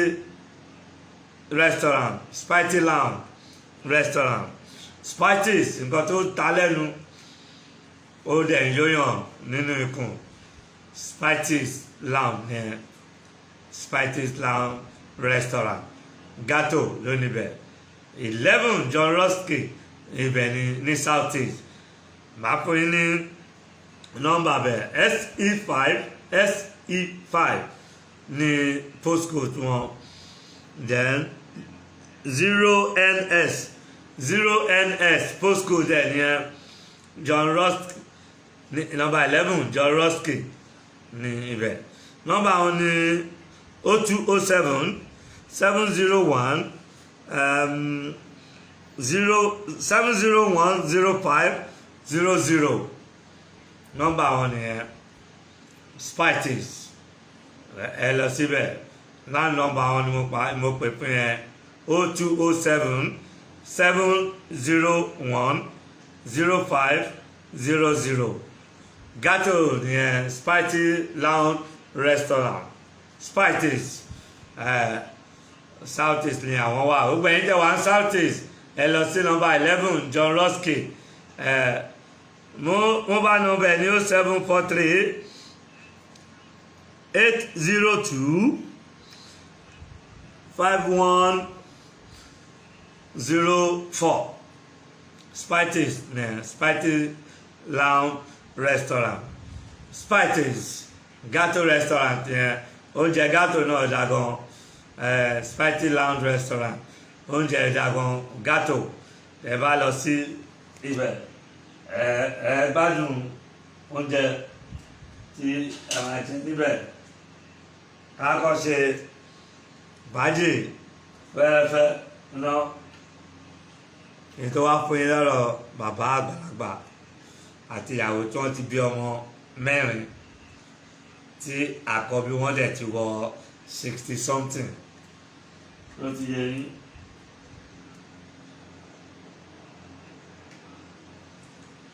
Tí àwọn ìyá yẹn wọ́n dẹ̀ mú inú ilé yẹn wọ́n dẹ̀ dànù ilé yẹn pẹ̀lú àwọn ọba wọn. Wọ́n fi dá inú ilé yẹn rú nǹkan tí ò dẹ̀ dá. Gbogbo àwọn nǹkan yẹn kò kí ó máa tẹ̀ ní ara àwọn ọmọ. Ó dẹ̀ pé wàhálà ló máa ń kó sílẹ̀ fún àwọn ọmọ wọn ní ọjọ́ iwájú. Ẹ jẹ́ ká fi nǹkan kan lákọ́kọ́ fi jó ìgẹ̀ àwọn wàhálà nítorí pé bàbá yìí ṣe nǹkan kan. Màmá bínú, màmá tẹ ojú bàbá mọ́lẹ̀, but wọ́n ní bàbá yẹn ìgbàgbé ṣe bàbá yẹn níbi kan. Bàbá yẹn ní ilẹ̀ kan sí àdúgbò kan tó dẹ̀ kọ́lé sí. But ìgbà tí bàbá tó ní problem tí bàbá ò fi bẹ́ẹ̀ rántí nǹkan kan mọ́. Kí ni bàbá wá ṣe? Màá sọ̀kọ̀ tí màmá tí wọ́n ṣe.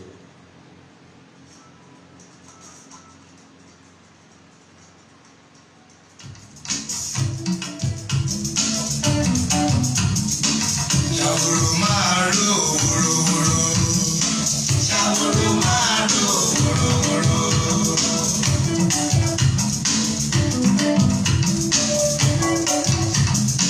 Ṣàwòrò máa ró wòròwòrò.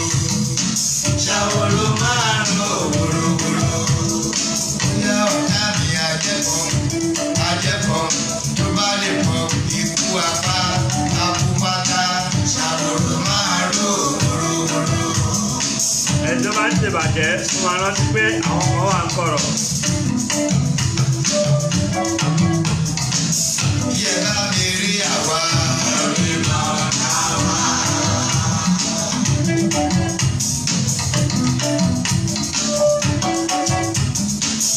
Yẹ bá mi rí àwa.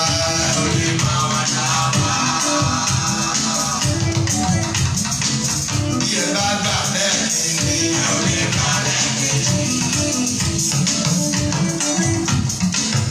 Yẹ bá gbà bẹ́ẹ̀ ni.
ẹ̀yin ìyá wa àwọn ìwà àbòsí kan tó wà ní ọwọ́ àwọn ìyàwó wa ìyá wa àǹtí wa àbúrò tó bá jẹ́ obìnrin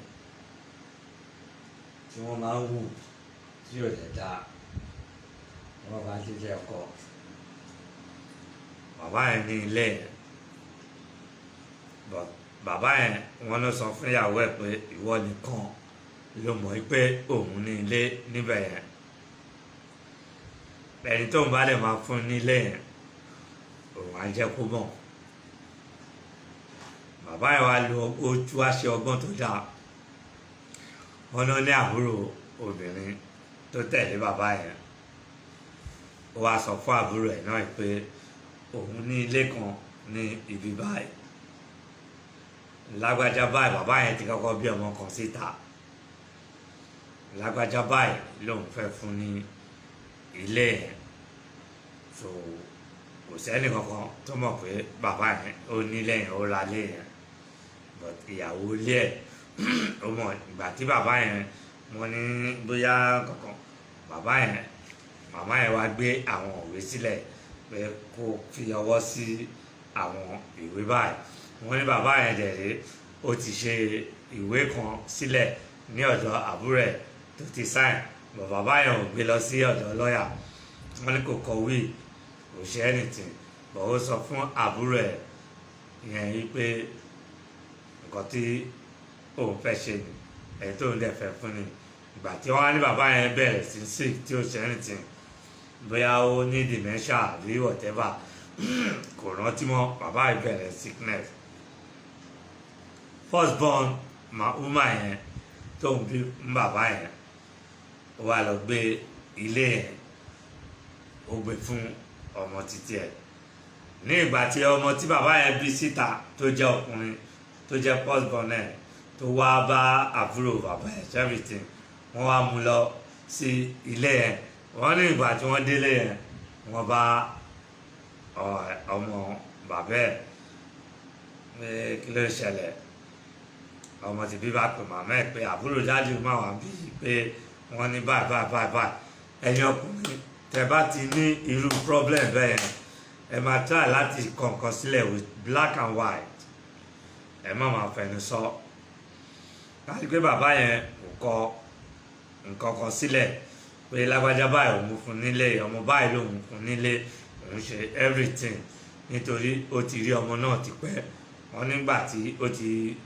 bẹ́ẹ̀ ṣe àwọn bàbá tó máa ń travel tọkọ máa ń yìnbó so but ìyàwó ilé ẹ̀ tó fẹ́ orúkọ wá fi fún ọmọ ẹ̀ ní ilé ẹ̀ wàhálà wá ṣẹlẹ̀ àbúrò pẹ̀lú ìyàwó bàbá wọn á bẹ̀ wọ́n tẹ̀sẹ̀ bọ inú ṣòkòtò kan náà bí ló wá ṣẹlẹ̀ ní inú fámìlì yẹn ó wá di pé kíyàwó kó máa lọ fi ọlọ́pàá arrest àbúrò ẹ̀ ṣókò mọ̀ pé bàbá yẹn kọ nǹkan kan sílẹ̀ tó gbogbo ẹ̀yin ọkùnrin tó wáyé pé irú kan báyìí ti ṣẹlẹ̀ sí tẹ́lẹ̀ tẹ́ bá fẹ́ fún ọmọ tẹ́ bí síta yẹn ẹ make sure pé ẹ kọ black and white paper sílẹ̀ nínú gbogbo ìwádìí tó ṣáà wá lọ wá bọ̀ ìyá yẹn gan wọn ló ní nǹkan kan tó ń ṣe fún bàbá yẹn gbogbo time tó sick tó jẹ́ kí ikú bàbá yẹn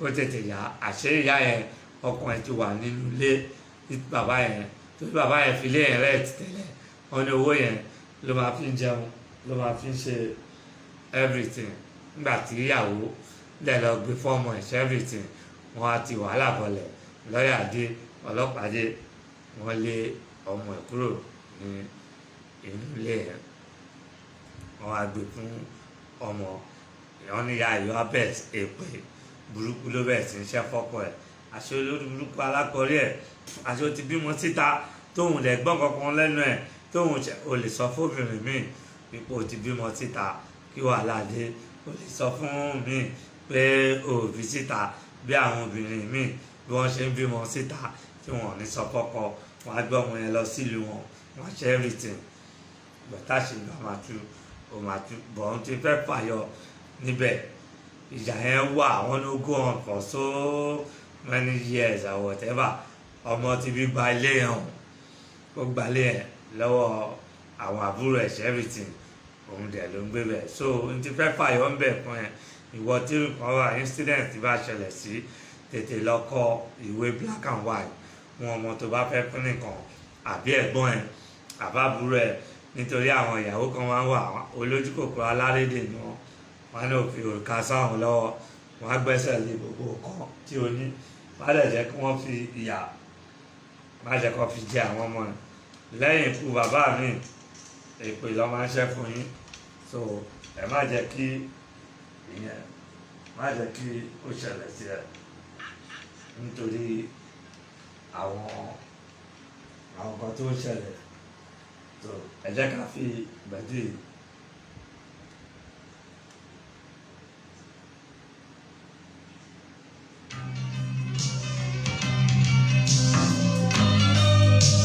ok gbogbo yín púpọ̀ ó lọ kọ wíìlẹ̀ àbí ọmọ tó bá fẹ́ fún nìkan ẹ̀kọ́ black and white pẹ̀lú àwọn ìyàwó yìí máa gbẹ́sẹ̀ lé wọ́n gbalẹ̀ ẹ lọ́wọ́ ìyá yẹn ó bẹ̀rẹ̀ sí í ṣépè fún ó bẹ̀rẹ̀ sí í ṣe bá ilé ẹ̀ wọ̀ lójú gan tó lọ́ lé ẹ̀ fáìn gan màmá yẹn wá gbé fún first born ẹ̀ tó ti kọ́kọ́ bí.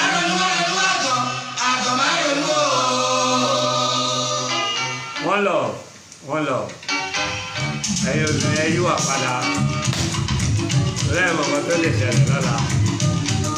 àgbàgbọ́ máa ronú mọ́. bọ̀ tó o bá jí ọmọ bí ṣe sùúrù wàá wá nígbà tó dáa ọmọ wà nú ẹ̀ nígbà tó lóyún. olúwa tó dá sẹ́rẹ̀ lòun yóò bàbá àdá ẹ̀ lò. ojú ọ̀gá mi tí yóò bímọ gbogbo wa la máa dé. ẹ̀rọ bí o ṣe bí o ire ló ń ṣe. àgbọ̀ máa ń ronú mọ́.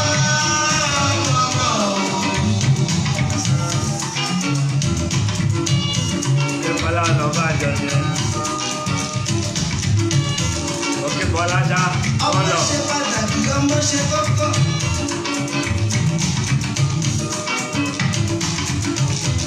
àpọ̀gbọ̀n márùn-ún lọ. Ẹ̀yin obìnrin ẹ ṣe sùúrù sí ayé àbọ̀ ọmọ àbísílẹ̀. àpọ̀gbọ̀n márùn-ún lọ. Lọ́pọ̀ ẹ bá ti bí wọn síta gbà bẹ́ẹ̀. ojú ló kẹ́ni tí yóò bímọ gbogbo wa la máa dé. yàrá bí o ṣe bí o ire ló ṣe. àgbọ̀ márùn-ún lọ.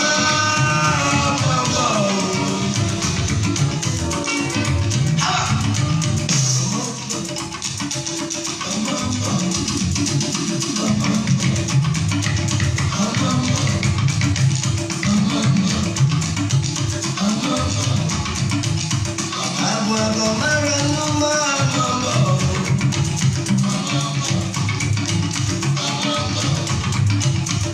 àgbọ̀ márùn-ún lọ. Ilé yẹn ti wọ̀ yá yẹn lójú. bàbá àdá ẹ̀ lò. Ó wá lọ gbé fún first born ẹ̀. ojú ló kẹ́ni tí yóò bímọ. Nígbà tí bàbá ò rántí kankan mọ́. yàrá bí o ṣe bí o ire tó ń ṣe. àgbọ̀ márùn-ún lọ. ọ̀pọ̀ ń bọ̀.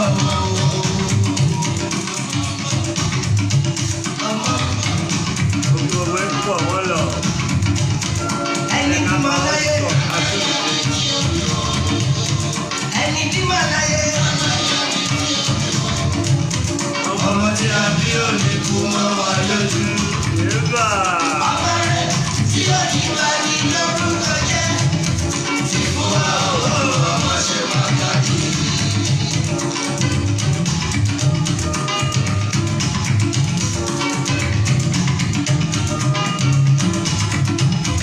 ẹni bímọ láyé. ẹni bímọ láyé.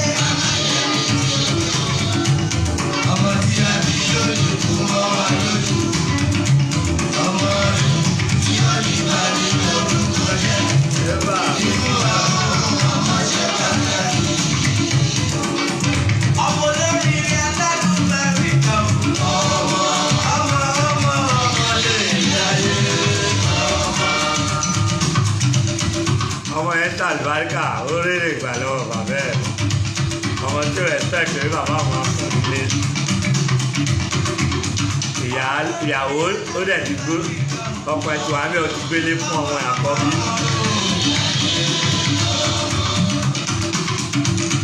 tọwọ́ tó gbọ́ mi lẹ́nu tún ẹ̀yìn ẹ̀ ṣe torí tó bá kú kò sígbà tí kò lè yọ sí anybody nǹkan máa bàjẹ́ lẹ́yìn ẹ̀ gan kó tètè lọ tún ṣe.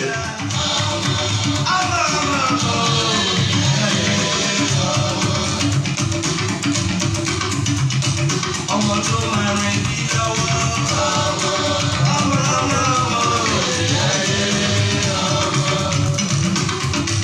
ẹni wá wọlé tí ọ̀rọ̀ wọn bí. Eba! wọ́n ní sọ́kẹ́ tó kẹ́ tolúwa bínú ẹ̀ bá ti wọ́n gbogbo ohun tí yóò bẹ̀rẹ̀ fún olúwa múṣẹ́ èmi ti ròkè. mo lóye mo mà ti ròkè.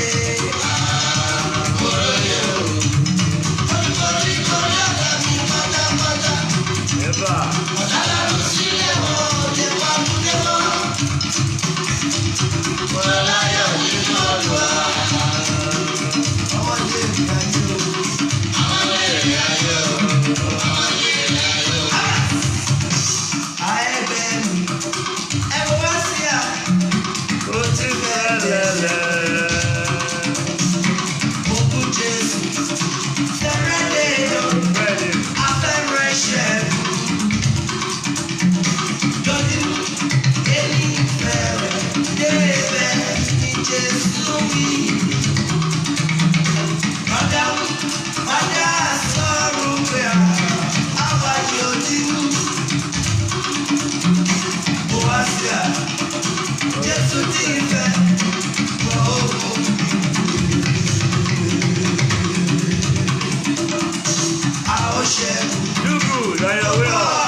Allow ẹ̀mí mímọ́ kí ọkàn ẹ clean má máa ṣèkà fún yàn.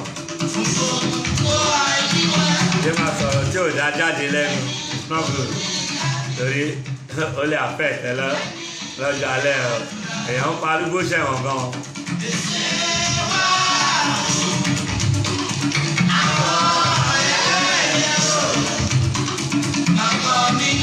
Eba!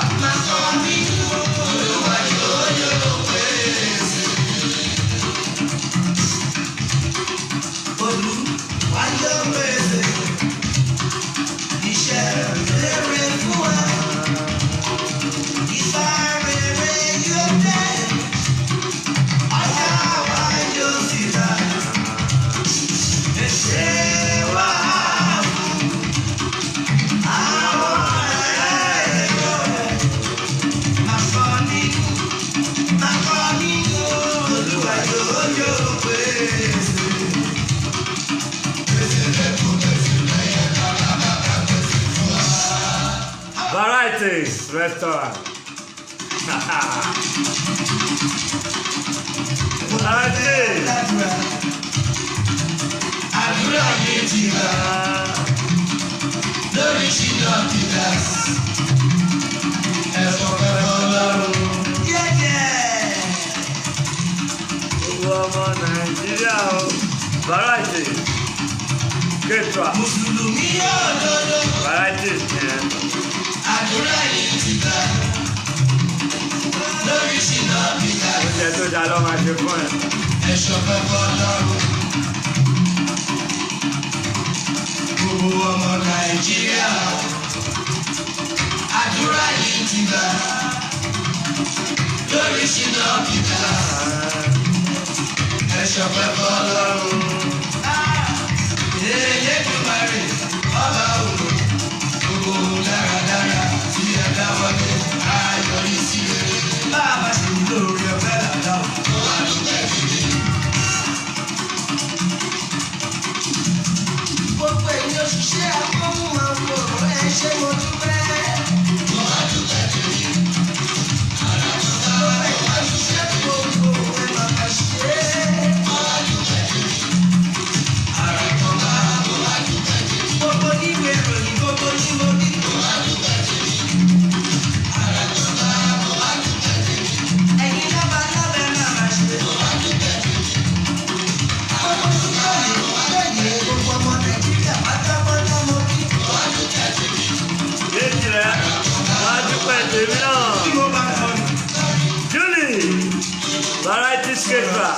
tí mo bá kọrin.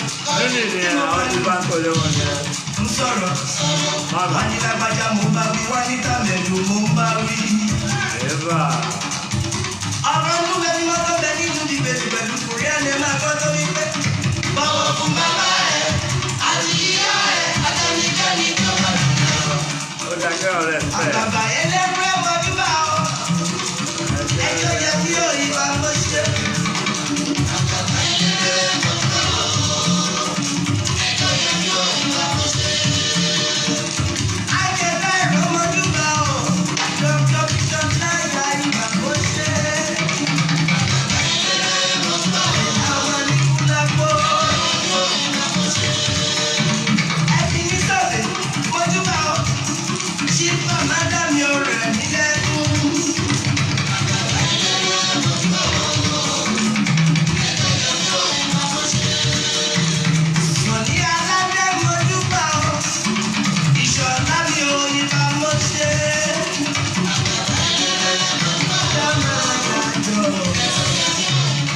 Wedding ọmọ ọ̀rẹ́ mi ta lọ.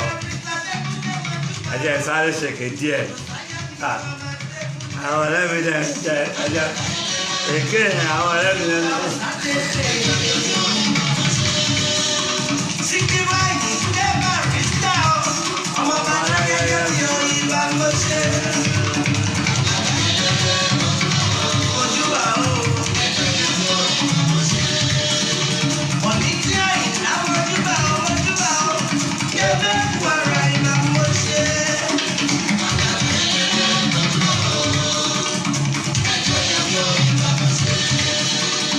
Mo bẹ̀bẹ̀ júbà mọ́júbà o. Ẹjọ́ yẹ kí yóò ìbá mo ṣe. Ohun mi kì í ṣe kéèyàn fún yẹn kéèyàn dùn gan ọkọ. Ẹ̀dá ìjẹ́ ká máa jẹ dáadáa. Ìbágba pàmíṣọ̀ lọ́wọ́ ọ̀rẹ́ ṣe kéèyàn fún yẹn. Bẹ́ẹ̀ ṣe kiri wàá tún lọ́gbọ́n múnú ẹ̀.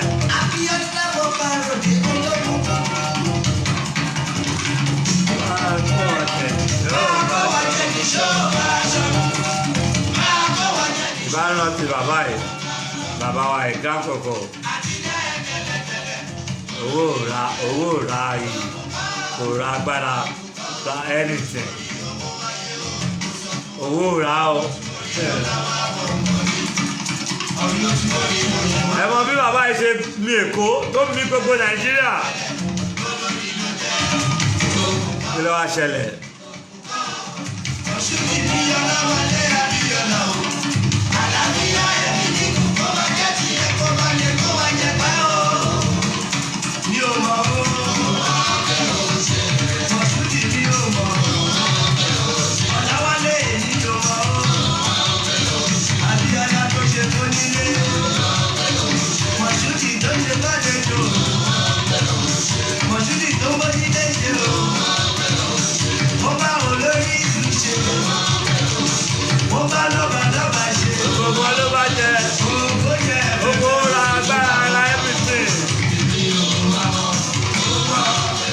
Ìgbà tó fẹ́ débẹ̀ kí ló ṣẹlẹ̀?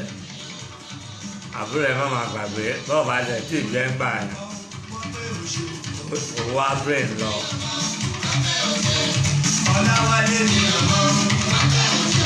Wá òye lọ ilé ayé yìí.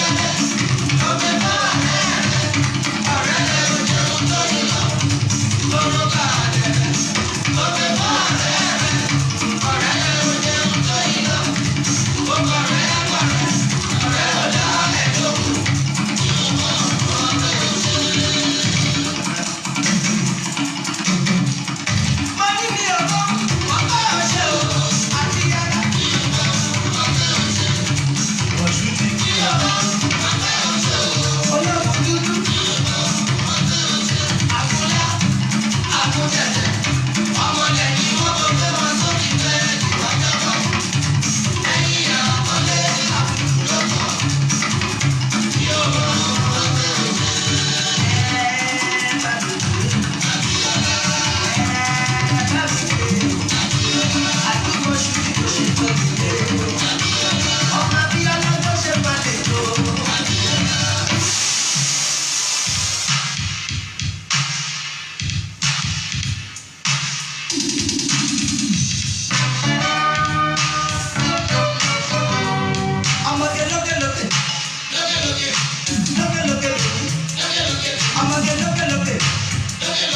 Now listen to my African jockey drum.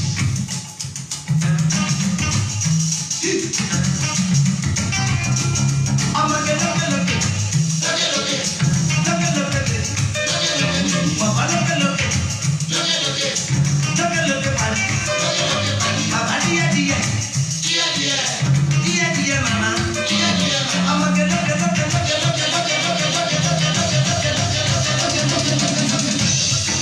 Eva.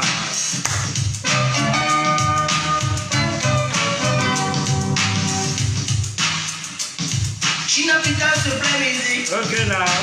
All we got to do, Right now. sing a dance, Hey. boogie down, Eva. and do as I do. Eva. Shina Peters to play music. All we got to do, sing a dance, boogie down, do as I do. Continue with your dance. Hello, Bugeton. Just play Oh, you daddy. Are you Hey, Shina going Peters. Eva. Hey, Shina Peters back on the move again now. All right now. Dig it right? Hey. Oh, dig it right. Okay. Dig it right. Eva. Dig it right. Go! Yeah, go. Ibi tí wọ́n mú dé fún wa nìyẹn. Wọ́n wá kí gbogbo yín púpọ̀ púpọ̀. Anything tí a bá ń ṣe, ẹ jẹ́ ká ṣe dáadáa o. Ok púpọ̀ púpọ̀ weekend láwa yìí àwọn búgì lọ ní tiwa ni.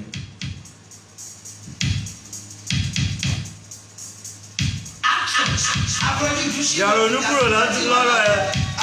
Free your mind, jẹ́ kó point free. So wàá lè think further.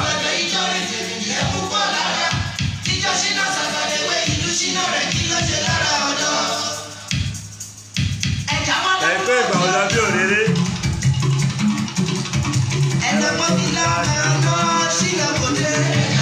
Ìgbà ọ̀la bí òréré. Ẹni tí tẹ́lá bá ń ṣe rántí pé fún ìgbà díẹ̀ ló fi ṣe. Ó dẹ̀ láti ṣe dáadáa. Bó ṣe dáadáa wà bá bẹ̀. Bó ò ṣe dáadáa wà bá bẹ̀ o. Take it or not. Ọlọ́run ló ní.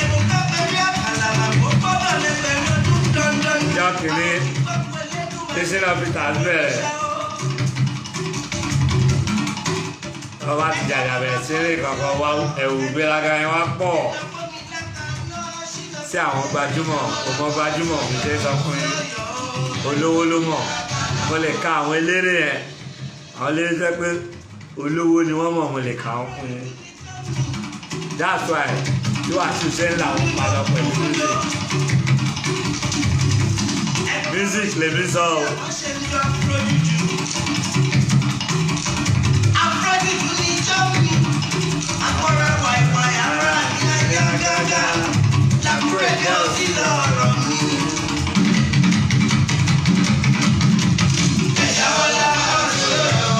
Oúnjẹ májì lọ́sẹ̀ mi.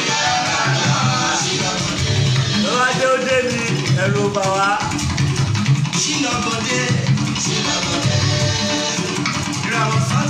Àwọn ìyá tó bí wa ti lọ, bàbá tó bí wa wọ́n ti lọ. Dókítà náà wà lọ́jọ́ kan.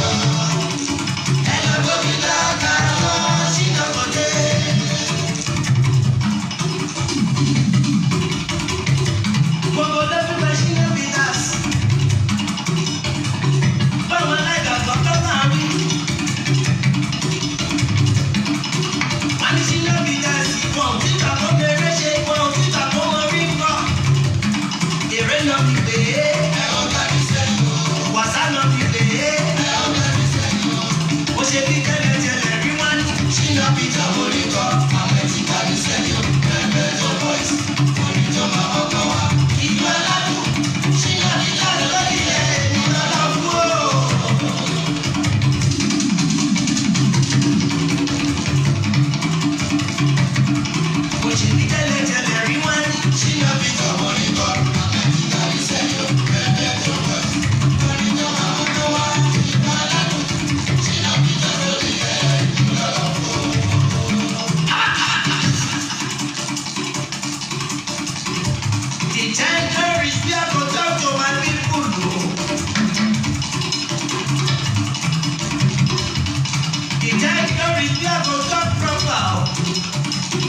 Ọmọge look your front, look your back.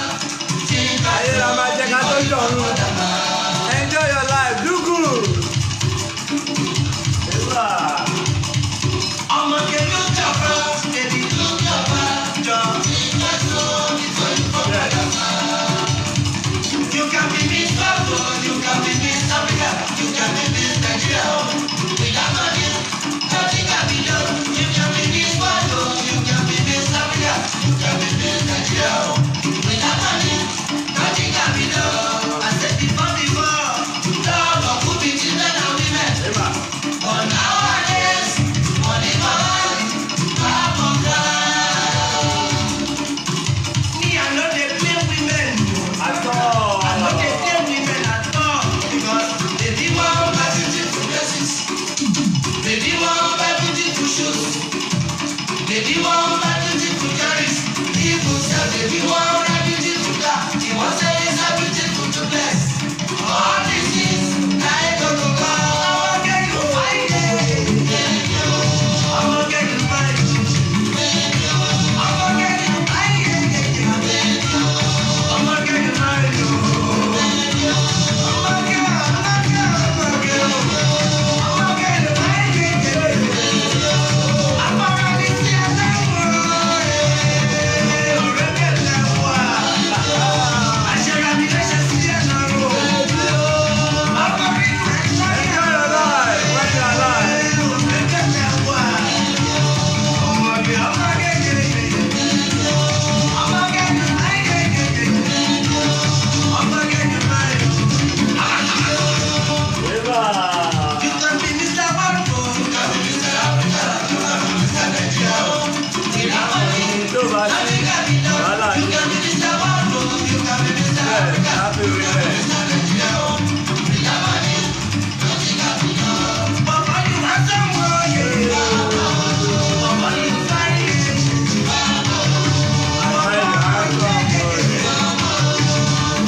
problem múlé ayé lè fúnra mi ìwọ tó bá múlé ayé lè fúnra rẹ tó kàn máa kú dànù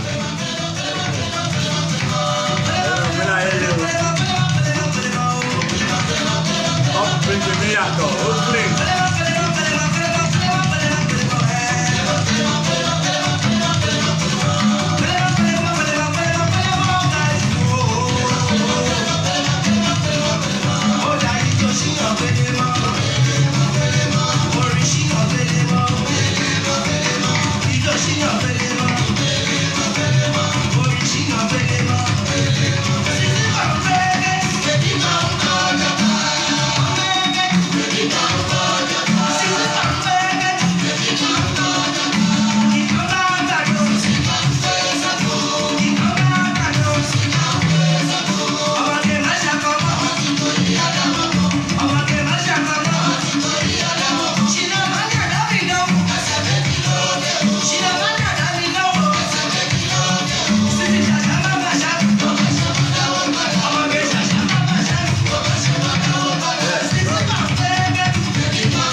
Thank you. Do good on your way up.